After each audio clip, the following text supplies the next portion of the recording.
Mana haqiqiy hayot Afg'onistonda ko'pxotinlilik. Ahmad va uning 2 xotini sovuq havo va og'ir geografik sharoit tufayli ovqat tayyorlamoqda. Kartoshka ularning asosiy oziq-ovqatidir. Oila taomnomasini yaxshilash uchun Ahmad daryodan bir nechta kichik baliq tutdi. Ular uchovlashib uzoq vaqtdan beri yashab kelishgani sababli Ahmad va uning xotinlari juda yaxshi jamoa bo'lib ishlaydi. Xotinlari ovqat tayyorlash bilan shug'ullanayotganda Ahmad o'tin yig'moqda. So'ngra ular uy oldidagi qorni tozalab, bir necha pech o'rnatadilar. Tez orada ular ovqat tayyorlashni tugatishadi. Ahmad kartoshkadan qilingan quymoqlarni qovurmoqda. Bolalar esa taom tayyor bo'lishini sabrsizlik bilan kutmoqda. Shuni ta'kidlash joizki, ko'pxotinlilik Afg'oniston aholisi sonining o'sishiga urush yillariga qaramay yordam bergan. Jamoaviy ish tufayli ular bugungi ovqatni tezda tayyorlashdi. Ahmad va uning xotinlari taomni gilam ustiga qo'yib, butun oila birga ovqatlanish uchun o'tirishadi. Hayotlari qashshoq, ammo o'zaro hamjihatlik tufayli oddiy va baxtli yashashmoqda.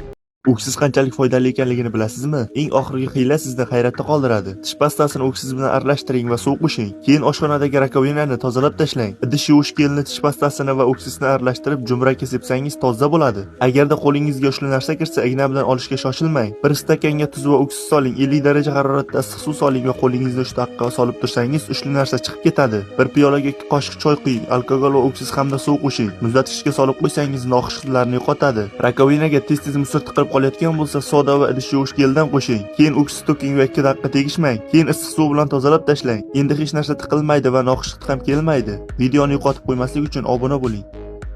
100 yil yashasangiz ham oyoq kiyimni qanday tozalashni bilmaysiz. Agarda charmdan qilingan oyoq kiyim kirlanib qolsa, avval namlatdan arting va qo'l kremidan surting. Tish pastasi va pivo oq kraskani sarg'ishini oladi va ularni osonga yo'qotadi. Tish pastasi va parashok aralashmasi oyoq kiyimni yangilik qiladi. O'ksiz va parashokni aralashtiring va poyabzalni tozalang. Tapichkalarni tozalash uchun bir idishga suv, tish pastasi, soda va o'ksiz soling. Keyin tapichkalarni 30 minut qoldiring. Uni cho'tka bilan tozalab tashlang. Ko'rib turganingizdek yangilik bo'lib qoladi. Videoni yo'qotib qo'ymaslik uchun obuna bo'ling.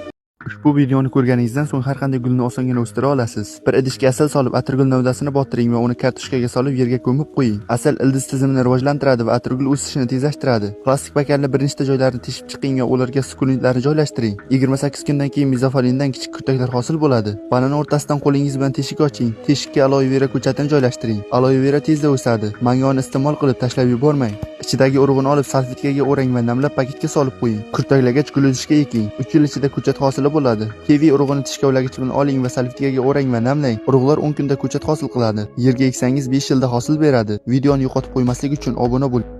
100 yil yashasangiz ham oyoq kiyimni qanday tozalashni bilmaysiz. Agarda charmdan qilingan oyoq kiyim kirlanib qolsa, avval namlatdan arting va qo'l kremidan surting. Tish pastasi va pivo oq kraskani sarg'ishini oladi va ularni osonga yo'qotadi. Tish pastasi va parashok aralashmasi oyoq kiyimni yangilik qiladi. O'ksiz va parashokni aralashtiring va poyabzalni tozalang. Tapichkalarni tozalash uchun bir idishga suv, tish pastasi, soda va o'ksiz soling. Keyin tapichkalarni 30 minut qoldiring. Uni cho'tka bilan tozalab tashlang. Ko'rib turganingizdek yangilik bo'lib qoladi. Videoni yo'qotib qo'ymaslik uchun obuna bo'ling.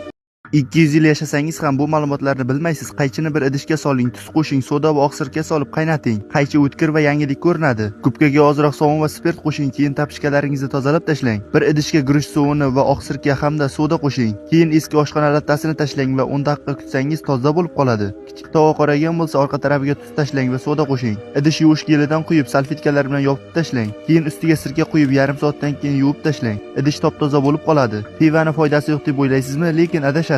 Bir idishga pivo soling va soda qo'shib, oshxona devorlarini tozalab tashlang. Polni yuvishdan oldin suvga tish pastasini tashlang va polni tozalasangiz yaltiroq ko'rinadi. Videoni yo'qotib qo'ymaslik uchun obuna bo'ling.